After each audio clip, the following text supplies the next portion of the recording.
Well, we've got the orchard partially finished. The main part is done, but we still have some evergreens and some other berry bushes and things to plant.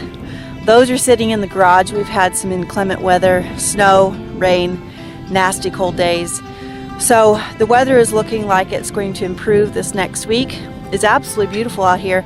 Cold, but it is beautiful. It's been sunny most of the day. So we are supposed to get some thunderstorms over the night tonight, and then hopefully things will dry up a little bit. We can get the rest of the trees and the bushes planted. But I want to show you so far what we've gotten done.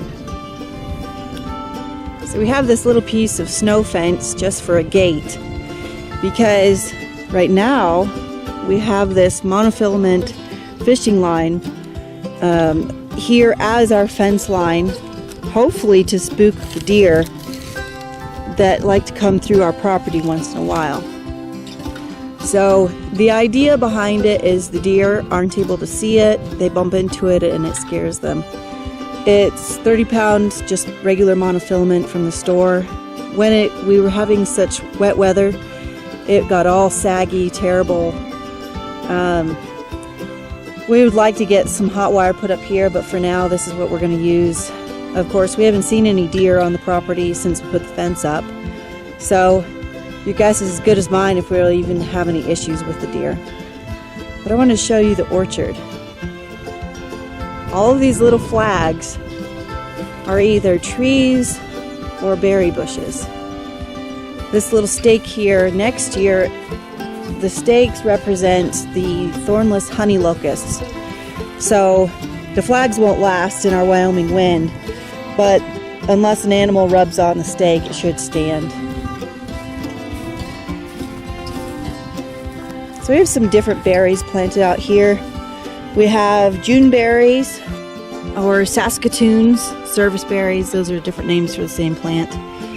And then we also have chokeberries and two different kinds of currants. We have black currants and golden currants, or gold clove currants, I think is what they're called. And then we also have Dolgo crabapple trees. Now, this is a tiny little tree, but it's a crabapple tree. And if they survive, they survive. I've seen them before. They make beautiful, large, sweet cherry-sized crab apples. And they do well here in this Wyoming environment. You can see the little buds on these currants are developing. Some of them are starting to break out into leaves. So we've got this main center section all planted. Finished that last week in the rain. It was about 39 degrees, 30-mile-an-hour winds. I can honestly say it was not fun, but it's done.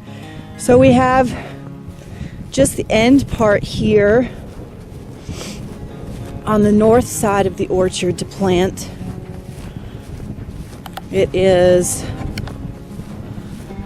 the pine trees and the blue spruce on this north side. Now next year I might add some shrubs on the north side of this row to help with snow break, but these will be our evergreen rows right here where you see the mowed section.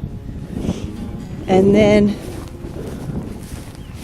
on our west side we have some hazelnut bushes and then also some Siberian pea shrubs. And those pea shrubs are going to be planted quite close, hopefully to slow down the drifting snow from our county road.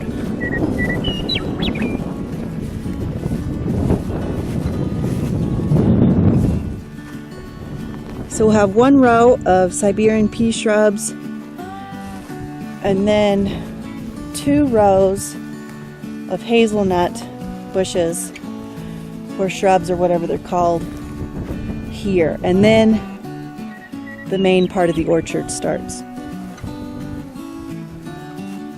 And then of course I have 25 extra Juneberry and chokeberry bushes about half and half of each. 25 remaining. So I don't know where I'm going to plant those. Maybe some along the garden. But anyway, I do plan on planting the thornless honey locust over where you can see the cold frame there at the end of the house, past the boat, past the end of the house. We'll be putting probably some of that snow fence over there. We want to keep the animals off of it, but the little locusts are quite tender as far as being beat up in the wind. And then of course critters like to eat the leaves, so we need to prevent that as much as possible. But this orchard is really shaping up. That right there is the remains of that snow fence. Had to take the last section out, I just haven't gotten the truck in here to pull it out. But if these trees survive, it will be a beautiful orchard. As I said in previous videos, the plan is to have it be a permaculture orchard, in that I will be running chicken tractors up and down the rows between the trees, and then I will be also planting understory plants, berries, rhubarb,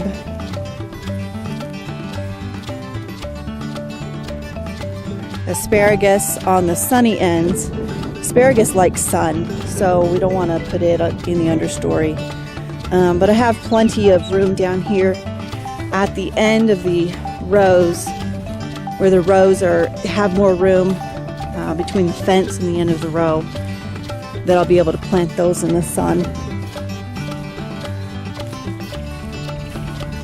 And right now this is just a pasture essentially that we've fenced off and put trees in, but this will be completely separate from the rest of the farm as far as animal access.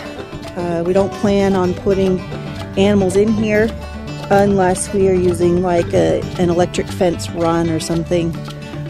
Maybe some of that electric netting or something like that. But for now, it's just going to be what it is. And there is cactus and sagebrush out here that will have to be dug up. I mowed through some of it, mowing these spots, or these paths rather, that I planted the bushes and trees in. Those will have to be hand dug and hauled out and thrown in a burn pile or something to get rid of them forever. And then I'll probably mow in here to rejuvenate this pasture area. We'll probably seed over pasture with clover, alfalfa, things like that will improve the health of this soil. And then of course that will give our chickens and the chicken tractors more edible foliage when they do come through. Thank you for visiting us here on the homestead. Like and subscribe. Please make sure you hit the bell to receive notifications. Share our channel with people that you think would also enjoy our videos. And I will probably post an update when we get all the trees and bushes put in. But for now, you have a wonderful day. Bye.